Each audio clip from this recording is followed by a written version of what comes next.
స్తోత్రం. ఈ రోజున దేవుడు నాకు ఇచ్చినటువంటి కొద్ది మాటలు మీ అందరితో కూడా పంచుకోవాలని నేను ఆశపడుతున్నాను. చూడండి, హెబ్రీలకు రాసిన పత్రిక 8వ అధ్యాయం 10వ వచనం.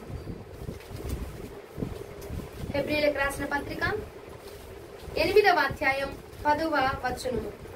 ఆ దినములైన తరువాత ఇశ్రాయేలు ఇంటి వారితో నేను చేయబో నిబంధన ఏదనగా వారి మనస్సులో నా ధర్మ విధులను ఉంచెదను, వారి హృదయముల మీద వాటిని వ్రాయుదును. నేను వారికి దేవుడినై ఉందును, వారు నాకు ప్రజలై ఉందురు.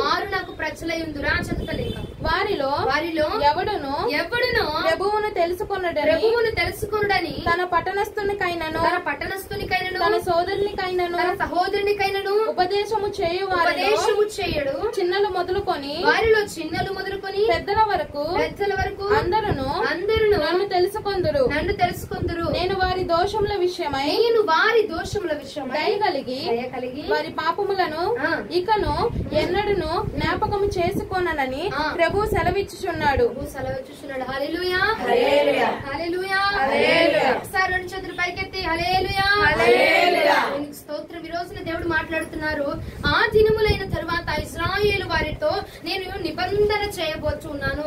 నేను చేయు నిబంధన ఏదనగా నేను వారికి దేవుడనై ఉంచాను, వారు నాకు ప్రజలై ఉందురు అని చెప్పి దేవాతి దేవుడు మాట్లాడుతున్నారు. ఎవరు మనకు దేవుడై ఉంచారంటండి?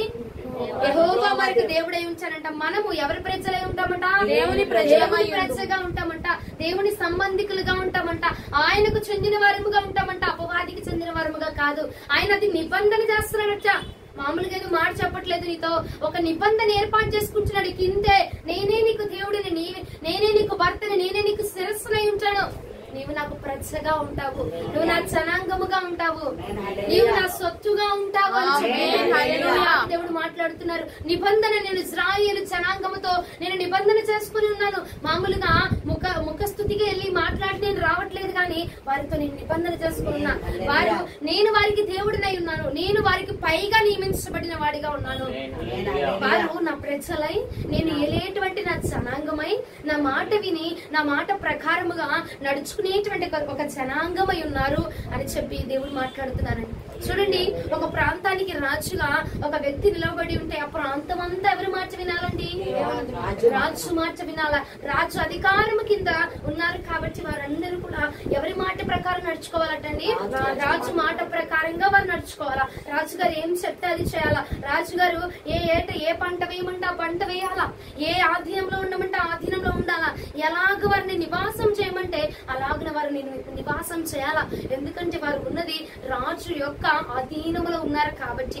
ఈ రోజు నా ప్రియ సహోదరి సహోదరుడా, దేవాతి దేవుడు కూడా నీతో ఒక నిబంధన ఏర్పాటు చేసుకున్నాడు, నీతో ఒక ఒప్పందము, ఒక వడంబడిక చేసుకుని ఉన్నాడు. ఏమంటే, నేను నీకు దేవుడినై ఉంటాను బిడా, నీవు నాకు ప్రజగా ఉండు, నీవు నాకు జనాంగముగా ఉండు, నీవు నాకు సొత్తుగా ఉండు. నువ్వు నాకు సొత్తుగా ఉండమనుకో, నేను నీ దేవుడిని కాబట్టి నీకు రావాల్సింది ఏమైంది, నీ వద్దకు రాకూడదు ఏమై ఉంది, నీకేమి చెందాలా, నీకేం చెందకూడదు, ప్రతిదీ కూడా నేనేం చేస్తాను, నేను నీకు దేవుడినై ఉన్నాను కాబట్టి అన్ని నిన్ను బయలుపరుస్తా ఉంటాను. ఇక నీవు మంచి చెడ్డలు ఎవడు బోధింపనక్కర్లేదు, ఎందుకంటే దేవాతి దేవుడు బోధిస్తూ ఉన్నాడు కాబట్టి. హల్లెలూయా. రాజుగారు ఉన్నారండి, ఆ ప్రదేశానికి రాజు ఉన్నాడు. ఆ రాజు ఏం చేస్తాడు? ఏం చెయ్యాలన్నా సరే ఆ పనివారిని పంపించి ఏం చేస్తారు? దండోరా వేపిస్తారు. ఆ ప్రాంతం చుట్టూరు కూడా తిప్పించి, ఒక పనివాడిని తెప్పించి దండోరా వేపిస్తారు. ఇదిగో ఈ వార్తను నా ప్రజలందరికీ వినిపించు, ఈ వార్త నా ప్రజలందరికీ తెలియజేయబడాలా అని చెప్పి నువ్వు అడగక మునిపే రాజుగారు ఇది చైనా అని అడగక మునిపే రాజు ఏం చేపిస్తాడు? ఒక వార్తని దండోరా వేపిస్తా ఉంటారు. ప్రజలందరి వద్దకి ఆ వార్తను తెలియపరుస్తూ ఉంటారు. అంటారు కదంటారండి. అలాగనే ప్రభు వారు అంటున్నారు, నువ్వు అడగక్కర్లేదు, అడగక మునిపే నేను నా పనివారిని నీ వద్దకు పంపించి, లేదంటే నేనే వచ్చి నీతో మాట్లాడి ప్రతి విషయాన్ని కూడా మనకు ఆత్మ ఏం చేస్తుందండి? ప్రతి విషయాన్ని కూడా మనకి బోధిస్తా ఉంటదట. ఆత్మని మనం అనుసరించుకొని నడుచుకుంటే, ప్రభువైన యేసుక్రీస్తు వారిని చెయ్యి పట్టుకొని మనం నడుస్తా ఉంటే ఇక మనకి ఎవరు బోధించనక్కర్లా. ఏమా అది తిను, అది చెయ్యి, ఇది చెయ్యి, ఇలాగ ఉండు, ఇలా నడుచుకో, ఇలా ఆరాధన చేయని చెప్పకర్లా. ఎప్పుడైతే దేవునితో మనము అంటుగట్టబడి ఉంటామో అప్పుడు ప్రభువు వారండి తన ఆత్మతో తోటి ఆత్మ వైఖరిలో ఉన్న ప్రతి మాటలు కూడా దేవుడు మనకు బోధిస్తా ఉంటారండి. ఎలా నడుచుకోవాలా, ఎంత రోషము కలిగి భక్తి చేయాలా, ఎలాంటి వ్యక్తుల దగ్గర నడుచుకోవాలా, ఎలాంటి వ్యక్తుల దగ్గర నువ్వు ఎలా ప్రవర్తించాలా. మనం ఏం చేస్తా ఉంటే మనుషులందరినీ నమ్మి ఏం చేస్తా ఉంటాము, మోసపోతా ఉంటాము. ఆ మోసం నుంచి తప్పించుకుని ఎలాగమ్మా అంటే మనకేమి కాలేజీలో లెక్చరర్స్ ఎవరు చెప్పరు, స్కూల్లో టీచర్స్ ఎవరు చెప్పరు ఇలా వస్తారు నువ్వు ఇలా తప్పించుకోవాలని. ఆ జ్ఞానాన్ని బోధించేవారు యేసు ప్రభువు వారే మాత్రమే. అందుకే ఆయన అడుగుతాడు, నీకేం కావాలంటే నాకు జ్ఞానం ఇవ్వయ్యా. ఎవరు అడిగారు జ్ఞానాన్ని? నీకేం కావాలి సొలొమోనా అంటే నాకు జ్ఞానం ఇవ్వు చాలు, నాకు ఆస్తి అంతస్తు ఐశ్వర్యం వద్దు, నాకు నీ జ్ఞానం ఉందనుకో. ఏ మనుషుడు ఏ కుయుక్తితో నా దగ్గరికి వస్తున్నాడు, ఏ ఆలోచనతో వాడు వచ్చి నన్ను ప్రేరేపిస్తున్నాడు అన్నది నేను తెలుసుకొని ఆ పాపము నుంచి నేను ఏం చేయబడతాను, ఆ ఆలోచన నుంచి నేను ఏం చేయబడతాను, తప్పించబడతాను. కాబట్టి అందులో నేను పడిపోకుండా బయటికి రాగలను. కాబట్టి నాకు నీ జ్ఞానం ఇవ్వయా. ఇదిగో యుద్ధము చేయడానికి నా మీదికి శత్రువు వచ్చినప్పుడు ఆ శత్రువుతో నేను ఎలా మాట్లాడాలి అంటే నా దగ్గరున్న ధనము వాడితో మాట్లాడదు, నా దగ్గరున్న బలము వాడితో మాట్లాడదు. ఏం మాట్లాడిద్దంటే నాలో ఉన్న నీ జ్ఞానము మాత్రమే. నేను శత్రువుని హతమార్చాలంటే ముందుగా వాడిని నేను లొంగదీయాలంటే నాకు నీ జ్ఞానం అవసరమై ఉన్నది. హల్లెలూయా. కాబట్టి నాకు నీ జ్ఞానమును దయచే ప్రభా. నీ మాట చాలు, నీ మాట నీ జ్ఞానం ఉంటే నేను దేన్నైనా చేయించగలను. హల్లెలూయా. సొలొమోను గారు ఏమన్నాడు, నాకు నీ జ్ఞానం చాలు, ఇంకేం అక్కర్లేదు ప్రభా, నువ్వు ఇంకేది ఇచ్చినా నాకు అక్కర్లేదు, కానీ నీ జ్ఞానం ఉందనుకో ఎలాంటి సమస్యల్లో నుంచి అయినా నేను బయటకు రాగలుగుతాను. కాబట్టి నీ జ్ఞానం ఇవ్వండి, నాకు నీ జ్ఞానం ఇవ్వండి. నీ జ్ఞానం ఇస్తే నేను బయటకు వచ్చేస్తాను, నేను తప్పించబడతాను, నేను కాపాడబడతాను అని చెప్పి సొలొమోను మాట్లాడుతూ ఉన్నారు. అందుకే ఇక్కడ హెబ్రీయులకు రాసిన పత్రిక 8వ అధ్యాయం 11వ వచనంలో ఆయన అంటూ ఉన్నారు, ఒక్కసారి చూడండి. వారిలో ఎవడును ప్రభువును తెలుసుకోండయ్యా, తన పట్టణస్థునికైనను అని తన పట్టణస్థులకైనను తన సహోదరులకైనను ఉపదేశము చేయు వారిలో చిన్నలు మొదలుకొని పెద్దల వరకు అందరూ నన్ను తెలుసుకొందురు. అందరూ నన్ను తెలుసుకుంటారు. ఉపదేశం చేయక్కర్లా, ఎవడు కూడా ఉపదేశం చేయడు. అక్కడ ఆయన అంటున్నారు చూడండి, వారిలో ఎవడును ప్రభువును తెలుసుకోండని తమ పట్టణస్థులకైనను తన సహోదరులకైనా ఉపదేశము చెయ్యడు. నువ్వు ఇలా ఉండు, ప్రభుని ఎలా తెలుసుకో, ప్రభు అంటే ఇలా ఉంటాడు, ఆయన తెల్లటి అంగీ వేసుకొని వస్తాడు, ఆయన అద్భుత కార్యాలు చేస్తాడు, ఆశ్చర్య కార్యాలు చేస్తాడు, లేదంటే చనిపోయిన వారిని తిరిగి లేవనెత్తుతాడు అని చెప్పి నీ పట్టణస్థుల్లో గాని నీ సహోదరులకు ఎవరికి చెప్పక్కర్లా నువ్వు. ఎందుకంటే వారు ఏమై ఉన్నారట, అందరూ తెలుసుకొని ఉన్నారు. ఆత్మ జ్ఞానమును నువ్వు అనుసరించి నడుచుకుంటే ఇక్కడ అంటున్నాడు, నేను వారితో నిబంధన చేసుకున్నాను కాబట్టి వాళ్ళందరికీ ఆల్రెడీ తెలుసు, నేనే దేవుడు అని తెలుసు, నేనే వారిని కాపాడుతాడని తెలుసు. కానీ ఏం చేస్తున్నారంటే తెలుసుకొని కూడా ఏమంటే చదివి కూడా ఒక సామెత ఉండదు చూసావా, అలాగా తెలుసుకున్న వాడే విడిచిపడతాడట. ఏమండి, తెలుసుకుని దేవుడు ఈయనే నిత్య దేవుడు అని తెలుసుకున్న వాడికి ఏమైతే నిర్లక్ష్యం వచ్చి విడిచిపెడతా ఉన్నారు. ఇక్కడ అంటున్నాడు, ఇదిగో నా ఆత్మ ఎవడి వద్ద ఉన్నదో వాడికి నేను బోధించాల్సిన అవసరం. మీరు దేశాల కూడా తిరిగి మీ సహోదరులకి వారికి మీరు బోధించక్కరా, ఎందుకంటే వారికి బోధించడానికి నేను ఉన్నాను. కాబట్టి ఆత్మ మనలో ఉండగా ఎవడునూ మనకి బోధింపనక్కర్లేదట. హల్లెలూయా.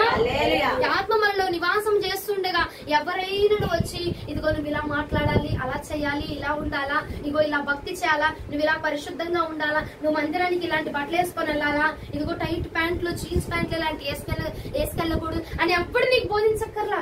ఎందుకంటే పరిశుద్ధాత్ముడు నీలో ఉన్నాడు. కాబట్టి నేను ఇలాంటి వస్త్రాలు వేసుకొని వెళ్తే నా సంఘానికి నేను వెళ్తే నా సంఘానికి అవమానము, నా దైవజనుడికి అవమానము, నా దైవజనురాలకు అవమానము. కాబట్టి మొదటిగా నా దేవుడికి అవమానం వచ్చింది. కాబట్టి నేను ఈ వస్త్రాలు వేసుకోనక్కర్లేదు, నేను ఇలాంటి మాటలు మాట్లాడాల్సిన అవసరం, ఎందుకంటే నా దేవుడికి అవమానము కలిగింది కాబట్టి నేను మాట్లాడాల్సిన అవసరం లేదని చెప్పి జ్ఞానము కలిగిన వాడు ఏం చేస్తాడంటే ఆలోచన చేస్తాడు. రోజున ప్రభా మనం అడుగుతా ఉంటాం, అది ఇవ్వా ఇది ఇవ్వా, ఇలా ఉంచు అలా ఉంచాలని అడుగుతా ఉంటాము. కానీ సొలొమోను ఆరోగ్యం ఇవ్వయా, నాకు బలం ఇవ్వయా, నాకు ధనం ఇవ్వయా, కొంచెం నాకు నీరసంగా ఉంటుంది ఆరోగ్యాన్ని దయచే ప్రభా అని చెప్పి అడగలేదు. ఏమనైతే అడిగాడంటే నాకు జ్ఞానం ఇవ్వ ప్రభు, జ్ఞానం ఇవ్వంటే ఆయన జ్ఞాని కనుక జ్ఞానముగా అడిగాడు, నాకు జ్ఞానం ఇవ్వయ్యా అని. అయితే ప్రభు అన్నాడు, నువ్వు జ్ఞానం ఒకటి అడుగుతున్నావు ఎందుకు, నీకు సర్వ సంపదలు కూడా నీ యందు నేను ఏర్పాటు చేస్తా ఉన్నాను, నీకు సర్వమును నేను అప్పచెప్తున్నా నీ చేతిలో. ఆరోగ్యం కావాలన్నా నీ వద్ద ఉండిద్ది, ఆయుష్ కావాలన్నా నీ వద్ద ఉండిద్ది, జ్ఞానము కావాలన్నా నీ వద్ద ఉండిద్ది. ఎందుకంటే నువ్వు నన్ను అడిగింది జ్ఞానము కాబట్టి. హల్లెలూయా. మనము అడగవలసిన విధానం అండి. ఇదిగో ప్రతిదీ మనకు పరిశుద్ధాత్ముడు అందింపజేస్తారు. నువ్వు ఏది అడిగినా జ్ఞానం కాకుండా, అయ్యా 2 రోజుల నుంచి నాకు బాగా నీరసంగా ఉంటుంది కాబట్టి ఒక 2 రోజులు ఆరోగ్యం ఈ ప్రభు అంటే 2 రోజులు ఆరోగ్యం ఇవ్వడానికి ఆయన సంసిద్ధంగానే ఉన్నాడు. నువ్వు ఏది అడిగినను నువ్వు అడిగే కొలతను బట్టి నా ప్రభు ఇవ్వడానికి సిద్ధంగానే ఉన్నాడు. నువ్వు ఏది అడిగినా ఇస్తాడట ఆయన. నువ్వు ఇదిగో నువ్వు జ్ఞానం అడిగినా ఇస్తాడు, ఆలోచన అడిగినా ఇస్తాడు, బలమును అడిగినా ఇస్తాడు, ఆరోగ్యం అడిగిన ఇచ్చే దేవుడు ఆయన. హల్లెలూయా. హల్లెలూయా. నీవు ఆయన అన్నాడు మత్తయి సువార్తలో, నీ బిడ్డలు నిన్ను ఆహారం రొట్టెని అడిగితే నువ్వు రాతినిచ్చే దేవుడు. రాతినిస్తావా? భూలోకమందున్న తల్లిదండ్రులే నీకు శ్రేష్టమైన ఈవులను ఇచ్చినప్పుడు పరలోకము నుంచి నిన్ను చూస్తూ నిన్ను కాపాడుతూ కంటికి రెప్పల నిమిషము నిమిషము నిన్ను కాపాడుతున్న నేను నీకు ఏది శ్రేష్టమైనదో నేను ఏర్పాటు చేయలేనా? నీకు ఏది శ్రేష్టమైనదో ఆ ఈవులను తెచ్చి నేను నిన్ను పోషించేటువంటి వాడను. మత్తయి సువార్తలో ఉంటుందా మాట? మత్తయి సువార్త 7వ అధ్యాయం 7వ వచనం ఒకసారి చదవండి. చెడ్డవారయ్యండి మీ పిల్లలకు మంచి ఎరిగి ఉండగా పరలోకమందున్న మీ తండ్రి నన్ను అడుగు వారికి అంతకంటే ఎంతో నిశ్చయముగా మంచి ఈవులను ఇస్తారా? ఇవ్వరా అండి? కావున మనుషులు మీకు ఏమి చేయవాలని మీరు కోరుతురో అలాగుననే మీరు వారికి చేయుడి. హల్లెలూయా. అది మరలా ఒక్కసారి చదువునానా? మీరు చెడ్డవారయ్యండి మీ పిల్లలకు మంచి ఈవులను ఇయ్యనెరిగి ఉండగా పరలోకమందున్న మీ తండ్రి నన్ను అడుగు వారికి అంతకంటే ఎంతో నిశ్చయముగా మంచి ఈవులను ఇచ్చును. హల్లెలూయా. హల్లెలూయా. ఏమంటున్నాడు? భూలోకమందు నీ తల్లిదండ్రులే నా బిడ్డని ఎలా చదివించాలా, వాడిని ఎంత ప్రయోజకునిచ్చాలా, నా బిడ్డ ఏ స్థితిలో ఉంటే వాడు బాగుపడతాడు, వాడి జీవితం బాగుపడిద్ది, వాళ్ళకి ఎలాంటి వివాహం చేయాలా, ఎలాంటి వ్యక్తితో వివాహం చేయాలా అని మంచివి శ్రేష్టమైన విధులు శ్రేష్టమైన మార్గాన్ని ఆలోచన చేస్తున్నప్పుడు పరలోకమందున్న మీ తండ్రి చెడ్డ ఈవులను ఇవ్వడానికి ఇష్టపడతాడు ఆయన. నీ అందు చెడుగా ప్రవర్తించడానికి, చెడుగా ఆలోచన చేయడానికి ఇష్టపడతాడు ఆయన. కాబట్టి ఆయన మంచిని బోధించే దేవుడు. కాబట్టి ఆయన అంటున్నాడు, నేను నీతో నిబంధన చేసుకుని ఉన్నాను కాబట్టి ఆ నిబంధన ప్రకారం నేను నీకు దేవుడిని అయి ఉంటాను. నీవు నా ప్రజగా ఉంటే ప్రతిదీ నేను నీకు బోధిస్తాను. ప్రజగా ఉండాలా? దేవాది దేవుడి యొక్క ప్రజగా ఉండాలా? ఆయన బిడ్డలుగా ఆయన సంతానముగా మనం ఉండాలంట. హల్లెలూయా. ఆయన సంతానముగా పిలువబడతామట. నేను చదివించాము రోమీలకు రాసిన పత్రిక 9వ అధ్యాయం 8వ వచనం ఒకసారి చూడండి నాన్న. రోమీలకు రాసిన పత్రిక 9వ అధ్యాయం 8వ వచనం. అనగా శరీర సంబంధులైన పిల్లలు దేవుని పిల్లలు కారు గాని వాగ్దాన సంబంధులైన పిల్లలు సంతానమని ఎంచబడతారట. శరీర సంబంధులైన బిడ్డలు దేవుని యొక్క కుమార్తెలుగా పిలువబడరట. అంటే ఏంటంటే అమ్మ శరీరం ఉంది కాబట్టి మనం దేవుడి బిడ్డలం కాదా అని చెప్పనబాకండి. శరీరానుసారముగా బ్రతుకుతున్న వారు దేవుని యొక్క బిడ్డలుగా పిలవబడరట. దేవుని యొక్క ఆలోచన చొప్పున, దేవుడి నిర్ణయం చొప్పున నడుచుకుంటున్న వారు ఏమవుతారంటే ఆయన సంతానముగా పిలువబడతారని చెప్పి. నీ ఆలోచన ఎవరి ఆలోచన ఉండాలా? దేవుని ఆలోచన, దేవాతి దేవుని యొక్క ఆలోచన ఉండాలా. ఆ ఆలోచన ప్రకారము, ఆ నిర్ణయం ప్రకారం నడుచుకుంటే అప్పుడు అంటారు మనల్ని దేవుని యొక్క బిడ్డలు అంటారు. అదే అపవాది యొక్క మార్గంలో, అపవాది ఆలోచన చొప్పున నడుచుకుంటే, అబద్ధికులకు జనకుడైన వాడి మార్గంలో నడుస్తా ఉంటే ఏమంటారండి? సాతాను యొక్క సంబంధి, సాతాను జనాంగము, సాతాను యొక్క సంతానముగా పిలువబడుతుంది. ఎందుకండి భూమి మీద ఫలానా యొక్క వాళ్ళ కుమారులని పిలువబడాలంటే వారిలో ఉన్న లక్షణాలు నీలో ఉంటే అదిగో వాడిలాగే వీడు ప్రవర్తిస్తున్నాడు. అవునా?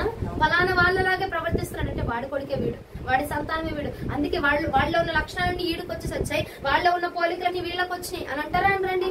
అలాగనే నీ పరలోకపు తండ్రిలో ఉన్న లక్షణం నీలోనికి రావాలంటే మనం ఏం చేయాలా? ఆయనతో సన్నిహితమైన సంబంధాన్ని ఏర్పాటు చేసుకోవాలి. ఆయనతో సంబంధంతో ఆ నిబంధనలతో మనం నడుచుకుంటా ఉంటే ప్రతిదీ బోధిస్తాడంటే ఆయన ఆలోచన ఎలా ఉంది, ఈ టైంలో ఆయన ఏ ఆలోచన చేస్తా ఉంటాడు, వాక్యం చెప్తూ ఉంటే ఎలా ఆలోచన చేస్తాడు, ఆరాధన చేసినప్పుడు ఆయన ఎలా ఆలోచన చేస్తున్నాడు, ఆయన మనస్సులో ఉన్నది మనకంతా బోధిస్తాడట. ఎప్పుడైతే అండి ఊర కూర్చొని ఆదివారము, గురువారము, శుక్రవారము ప్రార్థనలకు వెళ్ళిపోయి వచ్చేసి ఇంట్లో బైబిల్ అక్కడ పడేసినప్పుడు అప్పుడు కాదచ్చ. ఎప్పుడంటే దేవాతి దేవునితో నువ్వు అనుసంధానమైన సంబంధం కలిగి ఉంటేనే. హల్లెలూయా. ఆయనతో ఒక సంబంధాన్ని నువ్వు క్రియేట్ చేసుకొని, ఆయనతో ఒక బంధాన్ని నువ్వు క్రియేట్ చేసుకొని అడుగు వేస్తున్న ప్రతిసారి అయ్యా నేను ఇది చేస్తున్నాను ఏమండి, అడుగు వేస్తున్న ప్రతి నిమిషం, నడుస్తున్న ప్రతిసారి ఎటు వెళుతున్నాను నీ ఆలోచన అయ్యా, నీ ఆలోచన చొప్పున నేను నడవాలి ప్రభా, ఆలోచన కర్తవైన నీ ఆలోచన నాకు దయచేయండి ప్రభా అని నువ్వు అడిగితే ఆలోచనకర్త నీకు ఆలోచన దయచేయడప్పుడు నీకు ఆలోచన ఇచ్చి నడిపించడు ఆయన. తప్పకుండా నేను నడిపించేటువంటి దేవుడు. అందుకే కదా మరలా ఒకసారి హెబ్రీయులకు రాసిన పత్రిక 8వ అధ్యాయం 11వ వచనం ఒకసారి చదువు తల్లి. వాళ్ళు ఎప్పుడును ప్రభువును తెలుసుకోండి అయ్యా అని తన పట్టణస్థులకైనను తన సహోదరులకైనను ఉపదేశం చేయడు. ఎందుకమ్మా ఆ చదువు నాన్న. వారిలో చిన్నలు మొదలుకొని పెద్దల వరకు అందరూ నన్ను తెలుసుకోవాలి. చిన్నల వరకు పెద్దల వరకు అందరూ నన్ను తెలుసుకోవాలి. అంటే చిన్నల నుంచి పెద్దల వరకు ప్రతి ఒక్కరు అభిషేకాన్ని పొందుకోవచ్చు. ఏమైతే ఏం జరుగుతుంది ఈ మధ్య చిన్న పిల్లలు కూడా పొందుకుంటుంటే తల్లిదండ్రులు విధవలు కొట్టేసుకుంటారు. అమ్మో మా అమ్మాయికి ఏమో అయిపోయింది, అప్పో మా అబ్బాయికి ఏమో అయిపోయింది, వాళ్ళేంటి గంతులేస్తున్నారు, వాళ్ళేంటి చప్పట్లు కొడుతున్నారు, వాళ్ళకి ఏమో అయిపోయింది, వాళ్ళేంటి ఇలా అయిపోతున్నారు, తట్టుకోలేకపోతున్నారు అంటున్నారు. కానీ ఇక్కడ వాక్యం సెలవిస్తుంది నువ్వు చిన్నల మొదలుకొని పెద్దల వరకు ప్రతి ఒక్కరు ప్రభువుని తెలుసుకోవాల్సిందే. ప్రతి ఒక్కరి మీద నా దేవుడి ఆత్మ కుమ్మరించబడితేనే మనం తెలుసుకోగలుగుతామండి. ఎంత నీకు దైవజనుడు బోధించినా, ఎంత నీకు దైవజనుడు బోధించినా సరే, నువ్వు మందిరానికి వెళుతున్నా సరే, ప్రతి రోజు కూడా పరిశుద్ధ ఆత్మ దేవుడు మనకు బోధిస్తేనే తప్ప ఆత్మ ప్రకారంగా నడవలేమండి. చిన్నలు మొదలుకొని పెద్దల వరకు ఎవరైనా అందరూ పొందుకోవాల్సిందే. ఎందుకంటే అంత్య దినముల యందు నా ఆత్మను అందరి మీద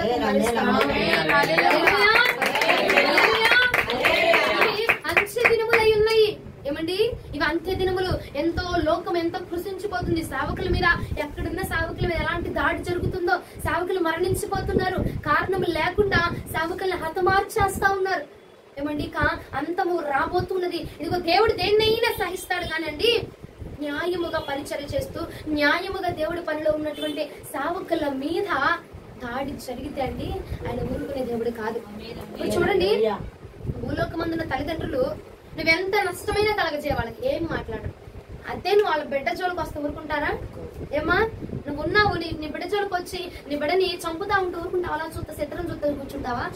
కూర్చోగా తమ్మో సినిమాగా ఉందే ఆగు నా బిడ్డ నాకు పేరు మొక్కుతున్నాడు ఆగు చూస్తున్నాను, పళ్ళురుతున్నాడు ఆగు చూస్తున్నాను అని చెప్పంటావా? అందరు కదా తల్లిదండ్రులు తన బిడ్డల జోలికి వస్తే ఎవ్వరు ఊరుకోరు అసలు.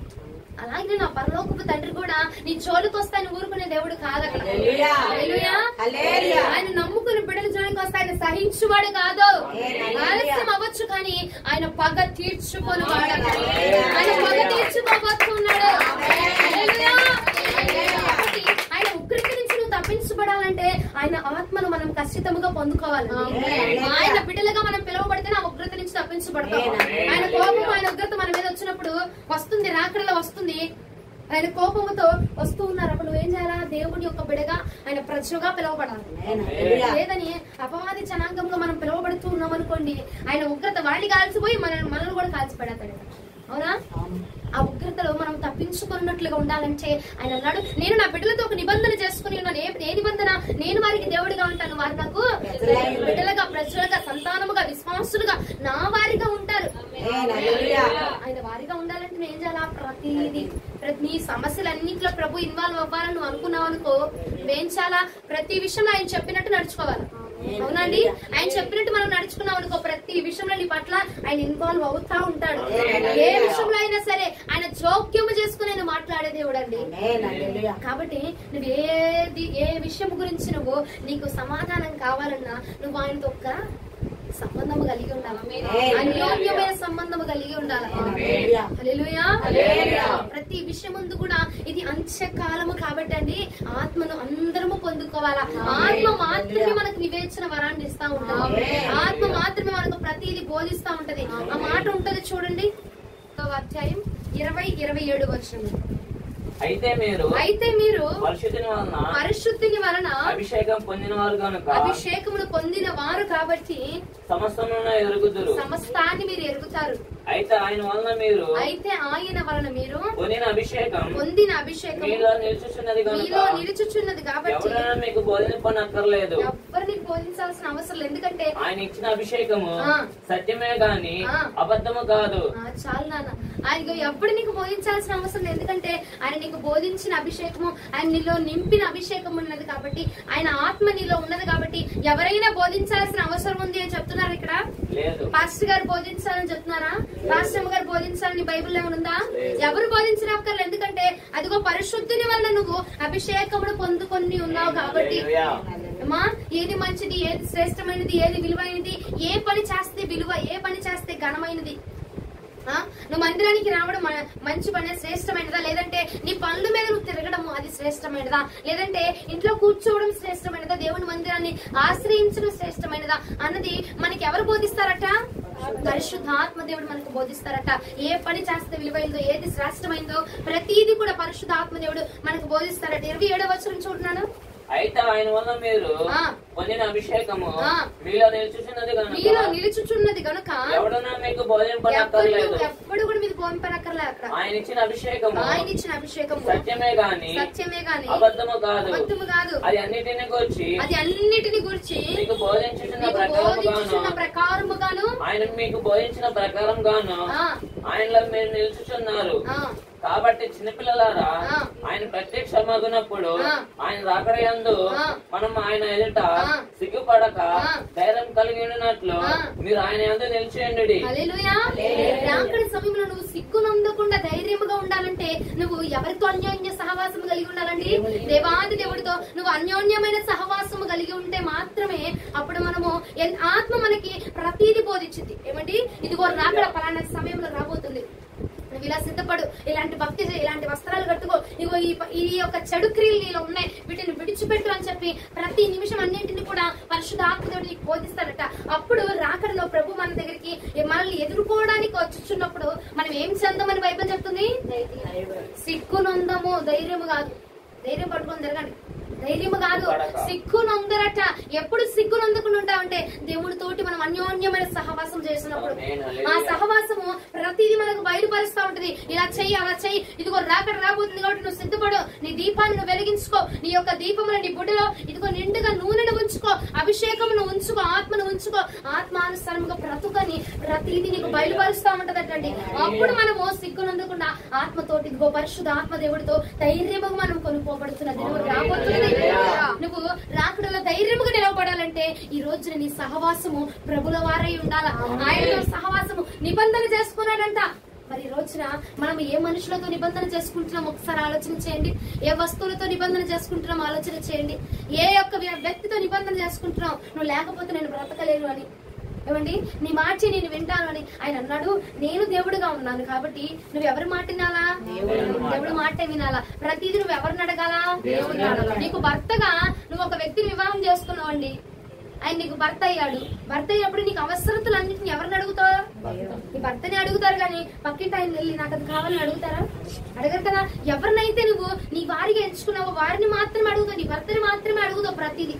అలాంటప్పుడు యేసుక్రీస్తు ప్రభుల వారు కూడా అన్నారు, నేను తనని నిబంధన చేసుకుని ఉన్నా, ఒప్పందం అయింది తనకి నాకు, ఒడంబడిక అయిపోయింది కాబట్టి ప్రతి విషయంలో కూడా తను నన్ను మాత్రమే ఆశ్రయించాలి. ప్రతి విషయంలో నన్ను ఆశ్రయించిననుకో రాకడలో నువ్వు ధైర్యముగా ఉండబోతున్నావు. నువ్వు సిగ్గు నొందబడకుండా ఉండాలంటే, అవమానములు నొందకుండా ఉండాలంటే నువ్వు ఎవరిని ఆశ్రయించాలండి? దైవజనులు కాదు, బలిపీఠములు కాదు. ఇదిగో బలిపీఠం వద్దకు వచ్చి మొరపెట్టంటే ఇక బలిపీఠమే దేవుడు అని చెప్పి నువ్వు ఆశ్రయించడం కాదు. దైవజనులు అడిగంట, దైవజనుడే నాకు దేవుడు.